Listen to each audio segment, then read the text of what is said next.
After 3 wonderful years in 2019, 20 and 21, Delhi Capitals need a reset. They were okay in 2022, just about missing out on qualification, but they were dire in 2023. And that caused a complete clean out of, especially of their overseas players. The players they brought in, you could see that they were trying to get a lot of wicket keepers in, not sure about Rishabh Pant. I'm not sure they got the best overseas players back in. And so there's a question mark over Delhi Capitals this year. But all that you can put aside, because the one big factor, and it's a factor that all of us across affiliations, across our fan sensibilities, must put all that aside and just applaud the fact that Rishabh Pant is back playing cricket. To understand what such a young man with the world at his feet has gone through, and then to be in his shoes, just imagine what it must be to be Rishabh Pant. You've missed a home World Cup, you've been at the top of your game. Now for him to come back, it'll be wow. And I'm just waiting to see what we can expect from Rishabh Pant. Actually, in all fairness, just the fact that he's playing is good enough for me. Once I see him play, then we'll start to see just what shape he is in. Because you can play warm-up games, you can practice a lot. In the cauldron of the IPL, it's a completely different story. So, two things to watch out for Rishabh Pant. One is that flair back with him with the batting?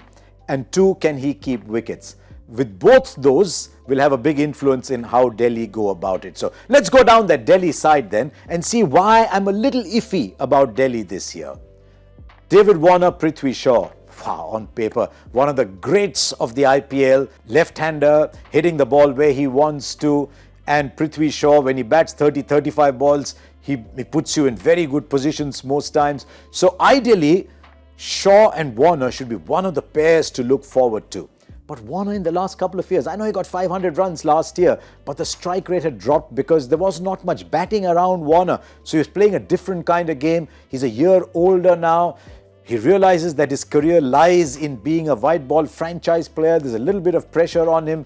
But if Warner gets going, as I said, one of the greats, then Delhi have got off to a good start. And they want Prithvi Shaw to forget the Prithvi Shaw of IPL 2023 in every sense. On the field, off the field, in what was going on in his mind, the way the ball was coming off his bat. Just erase 2023 from your mind.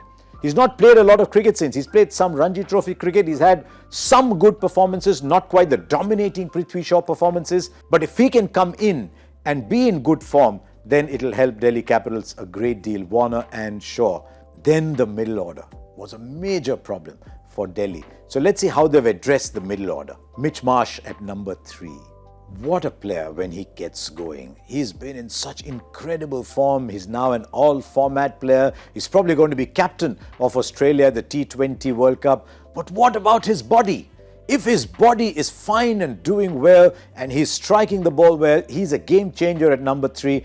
Even more so now with his contributions to the side with the ball, because he started to bowl a little bit. I think that with if you put all the emotions of Pant aside, the key player for Delhi Capitals is Mitch Marsh at number 3. Then number 4, Rishabh Pant. I don't think the absence or otherwise of Harry Brook will have such a big part to play, because Tristan Stubbs is in the form of his life. I know the tracks in Delhi could be very different from the tracks in South Africa, but what Stubbs does if he plays is he gives you a keeping option that, in fact, and Ricky Ponting alluded to it in conversations earlier on, allows you maybe to actually play Rishabh Pant as an impact sub. I don't know if Pant wants to do that, because remember, Pant wants to go to the T20 World Cup. But that option exists if they just want to gently play him in. So you can have Stubbs keeping wickets.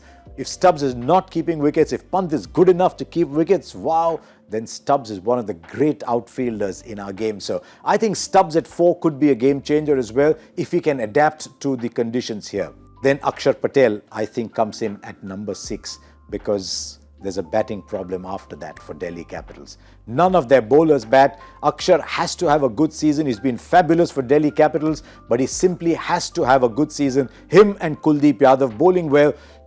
That's probably the best spin bowling combination, or certainly can lay claim to being the best spin bowling combination. But Axar with bat has to play a big part. Because let's see what they've got around Axar. Maybe ideally to use as an impact sub. Maybe if Rishabh is keeping wickets even as a batter at 7, there's Yash Dhul, proper top order batter. I don't know how he'll slot in at that number because there's not a lot of space available there. Heard a lot about Kushagra. They brought Kushagra in as a free hitting wicket keeper. So maybe Kushagra can play that role. Or if Delhi continues to produce the tracks that the Delhi Capitals do not like, then maybe Lalit Yadav, who's been more promise than performance over the last few years, then fills in that slot. That leaves you with 4 bowlers. Kuldeep Yadav in the form of his life. He could be a game changer. Then you've only got option for 1 overseas player. If Henrik Nokia is in good form, then he comes in straight away, because when he's in form, he's bowling quick, he's just a different player. And then with the Indian fast bowlers, who do you have? Khalil Ahmed, blow hot, blow cold when he's playing well, good addition, left-hander, it's good to have Khalil Ahmed in the side. Mukesh Kumar was very expensive. He's not had the best of times in T20 cricket. He'll be a little disappointed that he didn't use his debut in Test match cricket that well, and that's why I think they'll be tempted to take a look again at Ishant Sharma. Bowl him in the first 3 overs in the power play, finish him off by 8 or 10, maybe let him go out and get an impact sub in. So I'm looking at Khalil and Ishant and Henrik Nokia to go alongside Akshar Patel and Kuldeep Yadav with Mitch Marsh as your 6th bowler. Is this a side that scares you? It doesn't scare you. But if everybody is in form and firing, yes, they can trouble a lot of sides. But I think for Delhi to do well this year, they need Warner, Shaw, Marsh, all going well. They need Rishabh Pant to be back somewhere close to his best, and they need the kind of surfaces on which they can play well. I don't know. Yeah, I think that's the story for Delhi Capitals. I don't know.